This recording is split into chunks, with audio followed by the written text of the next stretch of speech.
Afghanistan, don't recognize Taliban regime, resistance urges.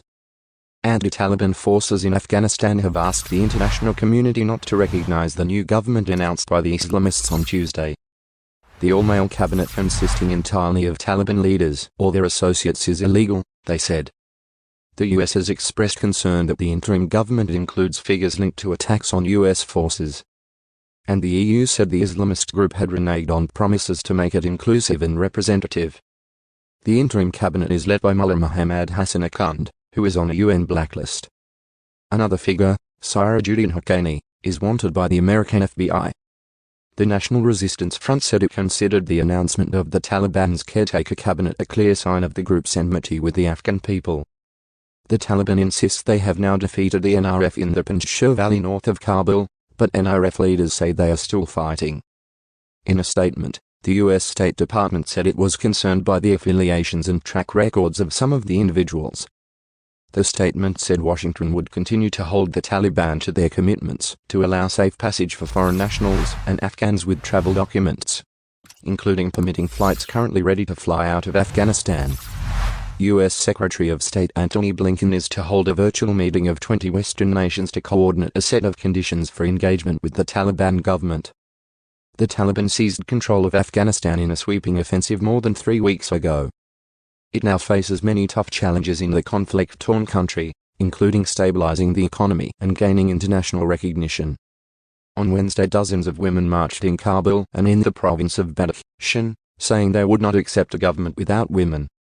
The Taliban deny using violence against the demonstrations. They say protesters need permission to march and should not use abusive language. Pakistan also denies any role in Afghanistan.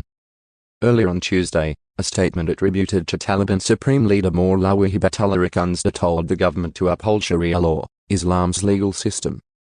The Taliban have been known for their extremely hardline interpretation of Sharia. The Taliban want strong and healthy relations with other countries and would respect international laws and treaties as long as they did not conflict with Islamic law and the country's national values, the group's statement said.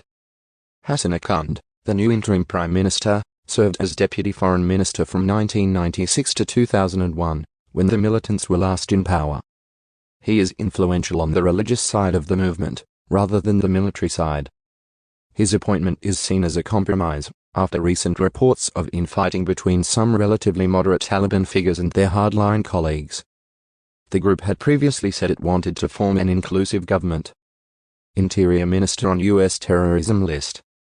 Sirajuddin Haqqani, the acting Interior Minister, is head of the militant group known as the Haqqani Network, who are affiliated with the Taliban and have been behind some of the deadliest attacks in the country's 2-decade-long war, including a truck bomb explosion in Kabul in 2017 that killed more than 150 people. Unlike the wider Taliban, the Haqqani Network has been designated a foreign terrorist organization by the US. It also maintains close ties to Al-Qaeda. The FBI says he is wanted for questioning over a 2008 attack on a hotel that killed an American and was behind attacks on US forces in Afghanistan. A movement which has long moved in the shadows, whose names would surface only on the world's terrorism watch lists, is now announcing titles used in governments the world over. Acting Prime Minister Mullah Akhund appears as a compromise candidate after reported rivalries among leading military and political figures who will serve under him. Its caretaker nature also provides breathing space as the Taliban move from guns to government. It also underlines the Taliban view that a Taliban victory can only mean Taliban rule. Sources say they pushed back against calls for an inclusive government. They balked at including former political figures and officials, who have their turn at the top, and especially those tainted by corruption. Why should we let others pick our cabinet when other countries pick their own? Was one retort. As for women, there was never a chance they would be given a ministerial role. The Ministry of Women's Affairs seems to have been, for now, abolished altogether.